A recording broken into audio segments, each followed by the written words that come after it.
Well, hey there team, welcome back to the channel and welcome to my review in progress of Assassin's Creed Mirage, ringing in the new year with something that we might have kind of missed and I want to go back and get into a bit more. The review in progress format that I tested last year and I'm going to stick with is essentially me just looking at the first 2 hours of a game and I can render a soft verdict, give you a bit of an idea of what direction the game's going in, is it good, is it bad, broad strokes, before I actually get all the hours in to get a full review up. And straight out the gate, so far, it's on a really good trajectory. I think this is really great, actually, and it's a great direction for the series. I am a bit of an Ubisoft apologist, and especially when it comes to Assassin's Creed. I love Assassin's Creed. I think a lot of the criticisms levied against it are valid, especially before they pivoted with Assassin's Creed Origin and started trying different stuff. Just before that, they were flogging the crap out of the series. And the fatigue was setting in for everybody, myself included. Origins was phenomenal. It built upon that with Odyssey, and then it kind of overshot with Valhalla. And with Mirage, they're basically trying to go back to the basics. They're stepping away more from the action RPG and going more to the action adventure, I suppose, that Assassin's Creed was built upon traditionally. In fact, this game in many ways feels like a bit of a soft reboot, helped along by its Middle East setting. It's set during the Abbasid Caliphate in and around Baghdad. So much smaller scale, much narrower focus, and generally speaking, I believe the detractors from this game have been happy with that direction, and so far I'm quite happy with it as well. Something that's brushed over a lot that you don't see mentioned around the Assassin's Creed conversation is how much of the history lessons stuff that gets baked in. They've tried, doing the discovery tours, which are sort of like free. God, I'm sure you can probably still get them now. And they definitely did them for Origins and Odyssey. But it was less of a game and more of a moving through the world, through the engine, a sort of interactive tour guide, which maybe I'm getting old, maybe I'm boring. I know there are some people that sit in my same boring camp, but I kind of enjoy the history lesson component of some games. Think off the top of my head, actually, even though it's all fictitious, Starfield, I kind of liked going to the bloody museum and walking along and learning about the world history in that format. I don't know, I guess just old man yells at clouds. However, this game still has all, like historical landmarks, interesting characters being woven in, which has been kind of the gimmick of Assassin's Creed. It sort of walks the line of fantastical original story, but holding hands with real world events and characters. However, all of this is very foreign to me because, well, I'm Western. This is not something that I was exactly brought up on and have a huge history with. Example, the Banu Musa brothers, I had to look them up. These triplets, apparently they were a pretty big deal. Kind of scientific inventors in this time period. Came up with a lot of things like around automation, wind-powered stuff. It's kind of cool. And they're helping make gadgets for the Creed, a la, Leonardo da Vinci in the Assassin's Creed 2, for example. So it's got those kind of hallmarks. But then, just some really interesting things to learn about ancient Baghdad in that time period. I know nothing about it. Most recently, before I stopped recording, I came across like a sort of metalworks, and that had a whole bunch of history stuff, which I really dig. And you can go into it and have a look at all the images from art museums about overglazing, I believe it is, a method, and it goes into it deep enough, right? Not huge walls of text, but enough to tell you that it was inspired by the import Chinese sort of pottery standards that we're coming across, and then it started as an imitation, trying to copy the sort of white china kind of thing with tin overlays, and then it turned into their own baked-in pseudo glaze refiring in a special kind of kiln, and that then went on to, go out into distant areas. If this is making you roll your eyes and you're bored, I don't know what to do for you, but if you're like me, you probably really enjoy this kind of stuff. And I do. And I feel like a lot of the conversation around these games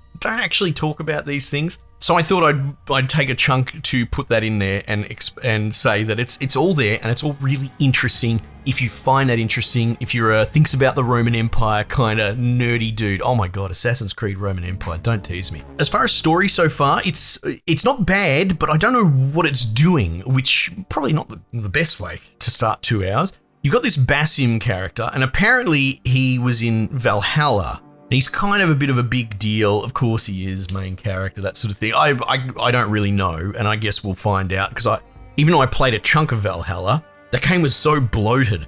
I don't know what's going on in it. So inside of this first 2 hours, you start with Basim. He's a street thief.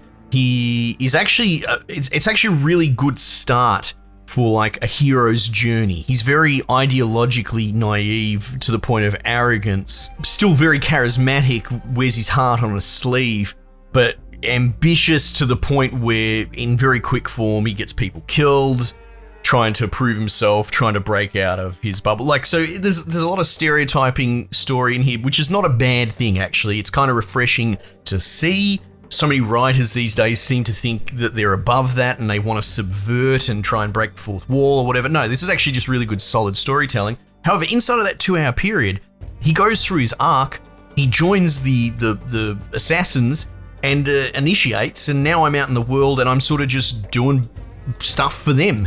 And it's almost like, okay, well, that origin's out of the way. So I don't know how long the game's going to go for. Like, at this pace, it could just be a bit of odd pacing early on, but at this pace, it's a bit weird.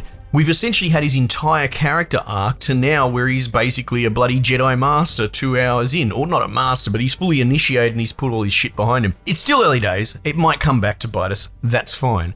What it actually really made me think of is like a Batman Begins kind of thing, but if Batman just stuck with the League of Shadows. So far, it's been the whole League of Shadows introduction, training, montage, that sort of thing. But then if Batman didn't become Batman, he just became another bloody foot soldier for that team and then went off and started doing henchman work for them. Is that a good thing or a bad thing? I don't know. But that's kind of what it feels like at the moment. I'm sure there'll be some sort of narrative impetus to turn the corner and, you know, make him bloody front and center protagonist again.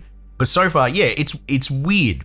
They're essentially a self-contained origin that is done and binned 2 hours in. It was clean, I suppose, but in a way, because they tied it up so quickly, he's kind of a blank slate now. Might be a good thing, don't know. It's probably worth mentioning graphics and all that. I'm already going on a little bit.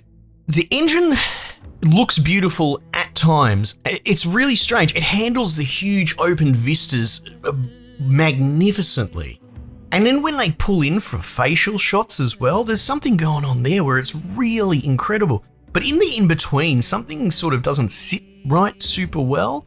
The sort of middle ground, which I can't say I've ever really seen that before, or even had that criticism.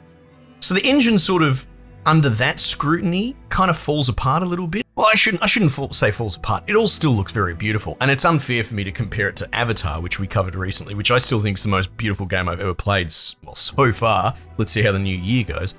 But yeah, that seems a little bit cruel. It just seems interesting that, like, when it's doing the entire huge, I'm using my arms, but the rolling horizon vistas, it doesn't get much more beautiful than that. And then when it has full face zoom in like this, something, I almost feel like they're doing a trick. They're swapping something out with textures or something, but there's something wild there. It looks really pretty, the facial animations and that.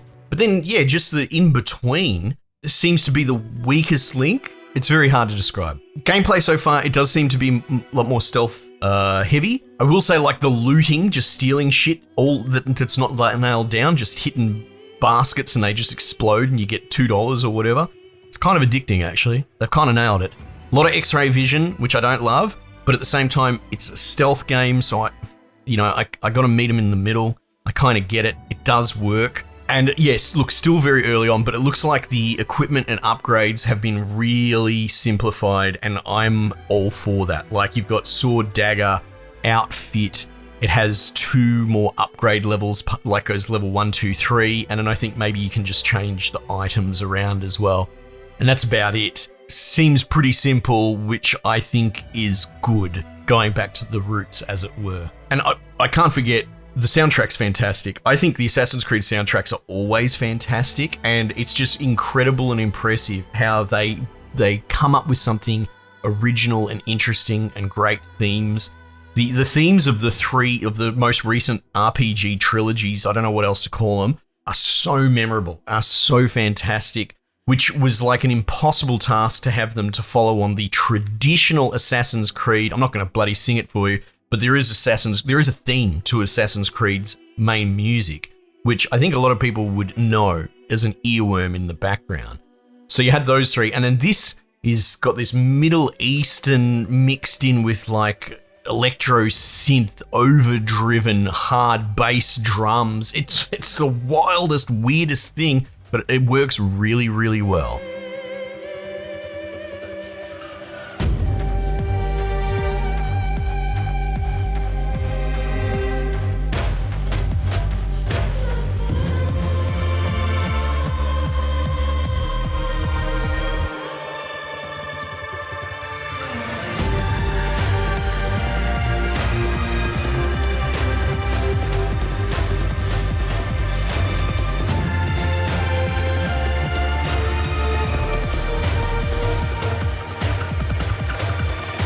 So yeah, more and more it's like new Assassin's Creed game. Yeah, I want to see what they do with the next soundtrack because they don't really miss and it's always really interesting and new.